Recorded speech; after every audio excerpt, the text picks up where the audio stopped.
abstruse decapod.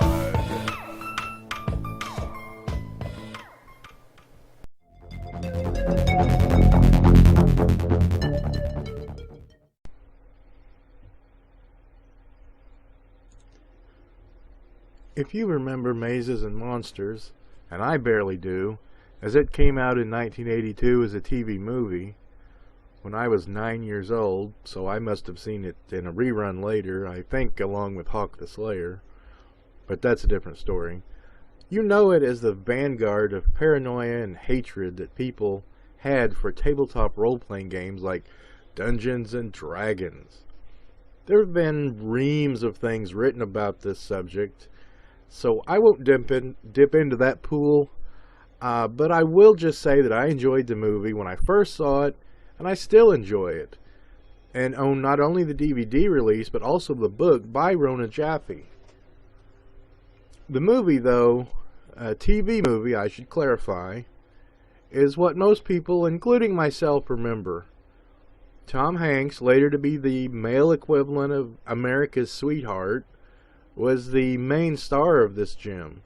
And while I won't spend too much time debating the varying opinions of the acting abilities in the movie, I think overall it was fairly solid for a TV movie.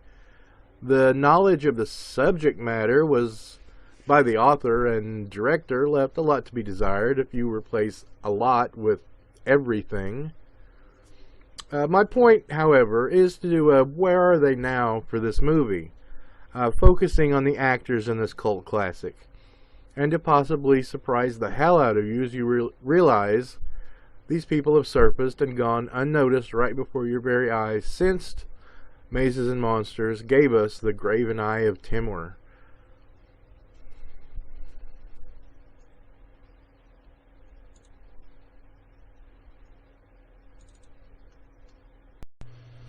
Robbie Wheeling, Pardue, the Holy Man, Tom Hanks. I don't think I need to recount the experience points gained and quests completed by Mr. Hanks, a very prolific actor now, appearing in 2012's Extremely Loud and Incredibly Close, since his masterful portrayal of lovable nutball Robbie Wheeling. So let's move on to the more interesting folks, and let Pardue work on preparing his spells. Kate Finch, Glacia the Fighter, Wendy Crusen. Let's start with Wendy Crusen, the only female gamer in the little gaming group at the incredibly generic Grant University. Later, she became the love interest of two of the other characters. Not exactly at the same time, and even the third character had some sort of a crush on her, I believe, but that's not really important. She was, sadly, immediately typecast as a concerned gamer girlfriend in 1983's Skullduggery, about a group of LARPers, if you can believe it. But her beau is a cursed dude in that movie, and, well, basically it's a psychedelic, surrealistic flick, sort of like Manos the Hands of Fate in that standing around staring at things way. She went on to other things over the years, but what you might know her best as is a loving mother and wife, and a series of very popular seasonal movies that you may very well take delight in each Christmas now. She is Laura Miller, the ex-wife of Tim Allen's Scott Calvin in the Santa Claus franchise. My mind was blown when I first discovered that. She's come a long way from the tomboy that couldn't share any intimate, meaningful moments with anyone. Looks like she passed over Tom Hanks, but found a bigger idiot to open up to. Daniel Goldsmith, Nimble the Charlatan, David Wallace. The blonde flank steak with a heart of gold and an alleged mind to match, according to Mazes and Monsters, always reminded me of a live-action Fred Jones from Scooby-Doo. The actor David Wallace has been in various things, but probably the most recent, and I use that term loosely, were Dr. Tom Hardy Sr. number 4, because apparently they really go through the Dr. Tom Hardy Seniors on General Hospital in the 90s, Lieutenant Colonel Peter Golding on JAG in 1992, which I just find it interesting that his name was Goldsmith in Mazes and Monsters and Golding in JAG, but I'm sure that's just a coincidence. and was also billed as the Minister in an episode of The Young and the Restless in 2005. Not exactly making up for lost time, but he stays busy. If I hadn't had a copy of my book to look up Daniel's name, I might not have been able to find it, because apparently the entire internet is ignorant of it. Somehow. J.J. Brockway, Freelick the Frenetic of Gossamer, Chris Makepeace. The young man best known, even before Mazes and Monster, for his role as Rudy in the dubious hit Meatballs. Makepeace's J.J. was actually the originally tragic figure in Mazes and Monsters, being the one that was actually premeditatedly suicidal, but Hanks had to even steal that from him.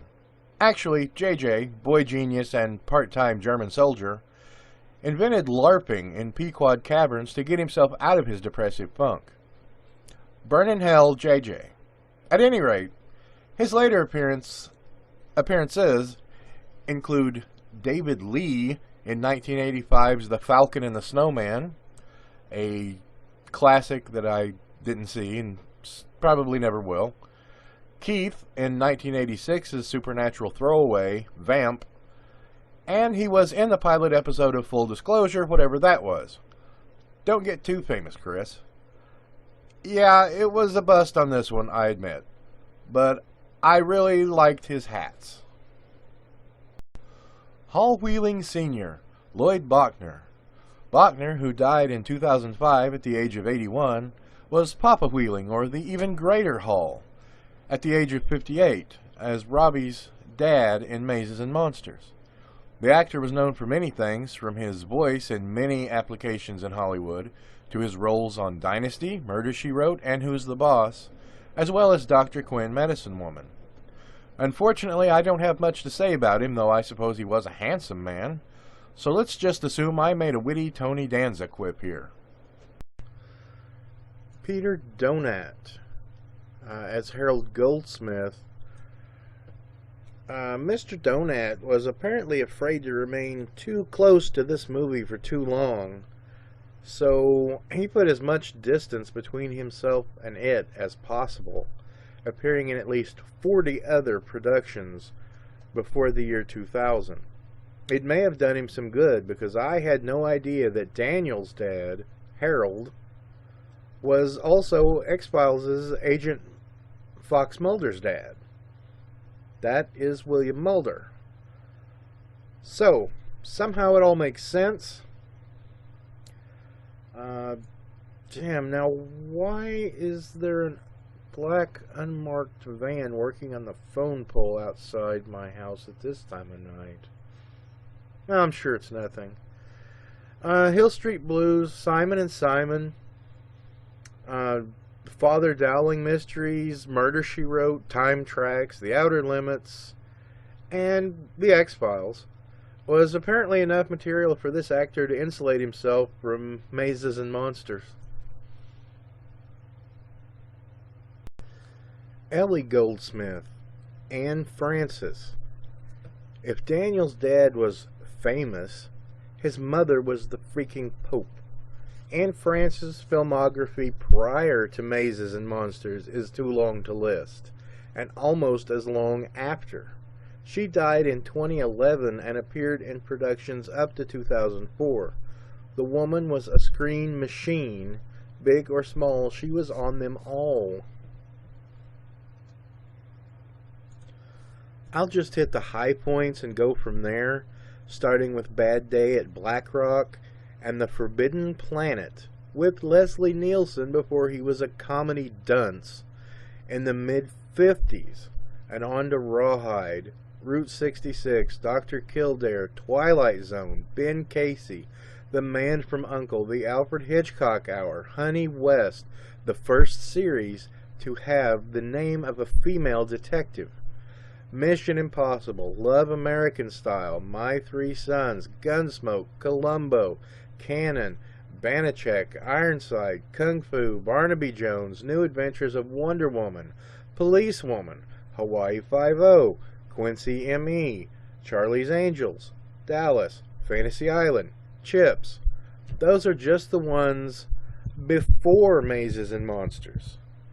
After that movie, You could find her in Simon and Simon, Trapper John M.D., Riptide, Love Boat, Crazy Like a Fox, Hardcastle and McCormick, Jake and the Fat Man, Matlock, Golden Girls, Murder, She Wrote, Wings, Home Improvement, Conan the Series, Nash Bridges, Drew Carey, Fantasy Island, and Without a Trace.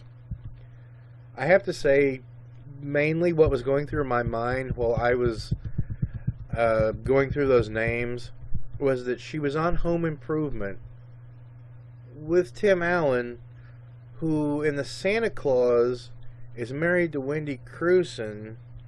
Does that make them somehow Hollywood in-laws or something? All I'm saying is she was really... I mean, there's people that have stars in their movies that are, you know, older stars, but it's Anne Francis. It's just incredible.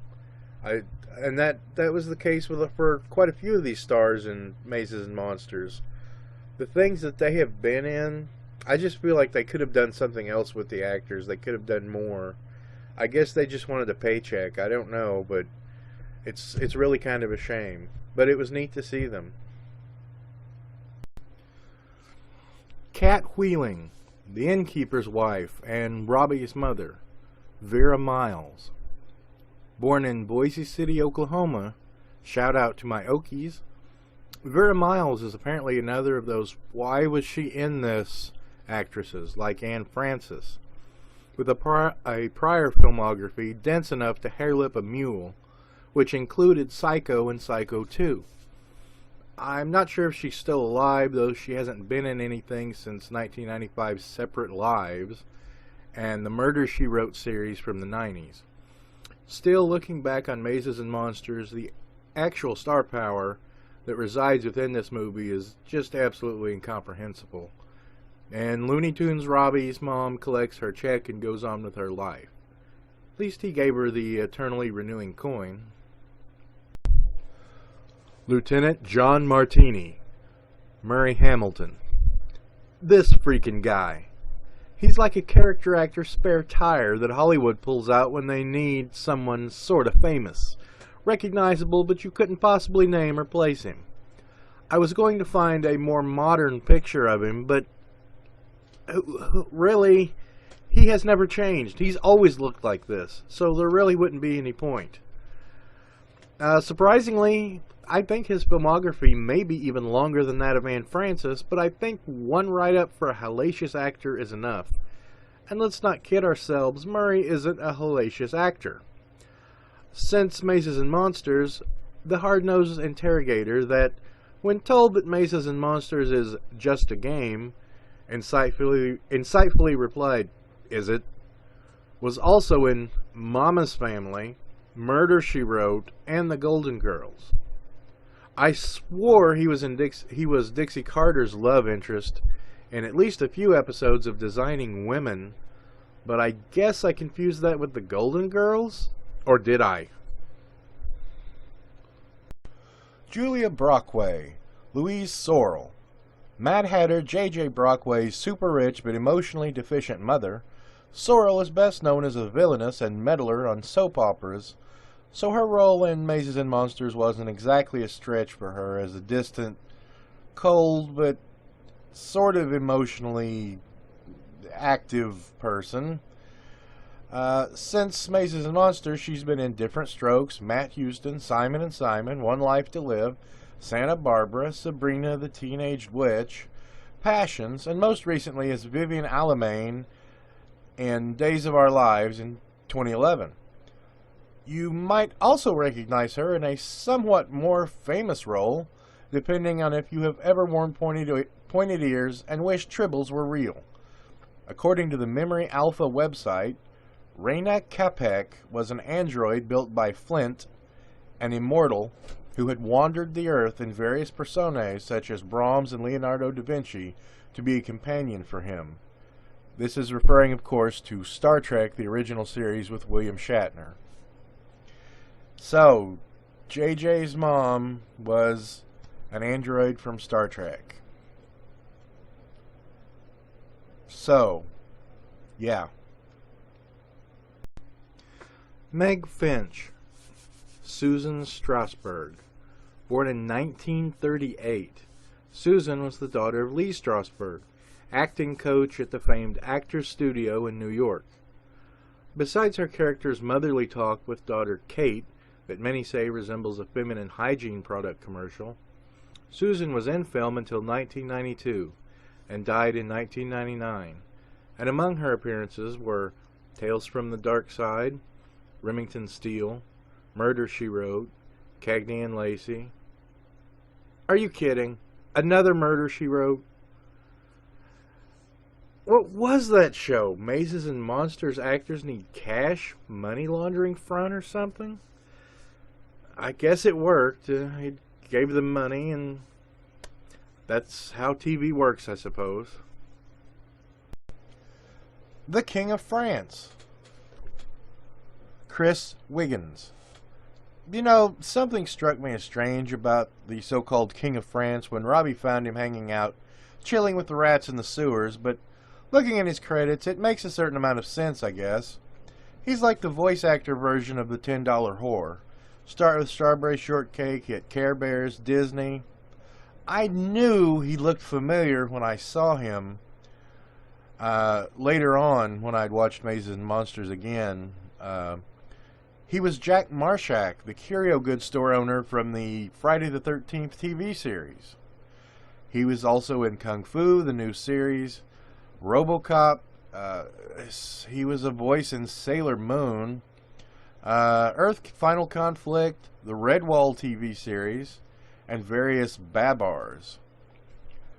I guess the only thing to say is hail to the king. Perry, Clark Johnson. Well, that's odd. Clark was also Dave in Skullduggery, making the leap to the second crappy game movie with Wendy Crusen. Clark seems to have fared a bit better, though I confess I do not register any recognition of him, and even now I only know he's the guy JJ borrowed the skeleton from for the LARP game. Clark graced Colors, Night Heat, Iron Eagle 2, the War of the Worlds series. He was the voice of Hammerman, the cartoon. Oh man, what a dubious distinction there. He was in LA Law, Forever Night. I liked that. I don't remember him offhand. Homicide, Life on the Street, SWAT, The Wire, The Shield, Defendor, which I actually only saw this year, with Woody Harrelson. He was, I think he was the head of one of the commando troops, and the 2012 series Unforgettable, which I've never heard of it, so if I had heard of it previously, I forgot it, which is not a good sign for a series called Unforgettable. Bud Hayden, Tom Harvey. The intrepid, lumpy television reporter Bud Hayden, bringing you up-to-the-minute details on the search for the most assuredly dead teens lost in Pequod Caverns due to their satanic gaming habits, was played by Tom Harvey, also known for Strange Brew with Bob and Doug McKenzie. I remember that movie. Rick Moranis and Dave Thomas as like the Beer Brothers or something. Part of the not SNL, SCTV cast from Canada. But Tom Harvey was also in My Pet Monster, the Friday the 13th series again, Scanners 2, Super Dave, I didn't know that was a movie, and Away From Her. Well, he certainly was mediocre. Police parole officer James Bearden. At least that's what he gets billed as on most of the internet. I don't know what makes him a parole officer, but He was strangely also in Skullduggery, along with Wendy Crusen, and I don't know why. He apparently is perhaps the most typecast man ever, and was apparently born with a nightstick and mirrored shades, which must have been hell on his mom, because half of his credits since, and possibly before, Mazes and Monsters have cast him as deputy or officer or some variation. There's a legend he isn't actually even a person, just the actual primeval archetype for raw law enforcement itself. I could only find this picture myself, which is the screenshot from the movie. There are no pictures of him on the internet anywhere as the actor or this character, which I find extremely odd in itself. But again, I don't know why he's listed as parole officer. He was the guy that Robbie's friends talked to. He was the officer at the desk that Robbie's friends talked to, and they were reporting him missing, and this guy gave him a smart aleck answer. And I'm not sure how that makes him a parole officer, but in the magical world of Hollywood, I guess it does. But unless you remember the character Driver in Police Academy, or Deputy Number 1 in The Dead Zone, or Patrolman in The Guardian, or Guard in the series Doing Life, you may not have seen much of Jim since Mazes and Monsters. Videotech. Eric Fink. Yeah, him. From the one scene with the video stuff. He was Mr. Poe in Are You Afraid of the Dark? He was in Due South, Goosebumps, and Psy Factor, which I watched. He was a taxi driver in Monk. And that's pretty much it. You see that pink blur that may or may not be wearing a hat in between the two guys in gray? I believe that's Eric Fink. I'm not really sure. It might be the guy in the white shirt next to him with the camera. Either way, I don't know how these even got mentioned because you can't see anything. But it's probably one of these two guys in the background there. So I don't think you'll really have much to go, whoa, man, wow. Not a whole lot of mind-blowing appearances by these guys. Tall Thug Kevin Fox. We'll just do it like that. They're really just two heads of the same nameless goon, but one has a much longer filmography than the other. This guy was also Corporal Number 2 in the War of the Worlds series, as his probably most prolific or well-known role, but really prolific he ain't. Short Thug, Angelo Rizakos, peeking out from behind Tall Thug there. These were the two guys unfortunate enough to run into Tom Hanks when he was in his flipped out mode. He was in The Littlest Hobo, as were a lot of other cast members I just haven't mentioned this show. The War of the Worlds TV series also, in which he played a commander, I believe. Night Heat, the Hitchhiker series, and also the Friday the 13th series. That show was just, it was like a magnet for these dudes. They gave him liquid cash like they did for the rest of the Mazes and Monsters ensemble. But he apparently is now living in a box somewhere because his acting credits dry up and stop in 1990. Well, for all I know, I mean, he may be dead, but that's still no excuse. Paul, the Brockway doorman, James O'Regan. This guy's been in things, but for the most part, this is barely a character. I mean, how can I help you with your bags, Mr. Brockway? doesn't really lend itself much in the way of depth, but I guess there is an actor behind that, so here he is. Twilight Zone, War of the Worlds series, and Friday the 13th series, seriously another one, are really his most significant roles that I can find for JJ's gopher, chauffeur, doorman, whatever role it was that this guy had. The Gorville, Kevin Peter Hall. If anyone reading this sees or hears the above actor's name and does not immediately know who it is, say 3 Hail Harrys and 1 Get to the Chopper! Kevin Peter Hall, who sadly passed away in 1991, was the tall 7'2" or 2.2 meters, mean, merciless taker of human life in about any movie that mattered pre-1990. Such as Harry from Harry and the Hendersons. Okay, that's an aberration on his track record. The Predator, of course. Dr. Lincoln in Misfits of Science. Okay, that was a cheesy sci-fi role, but you got to give him some benefit. He was the Predator.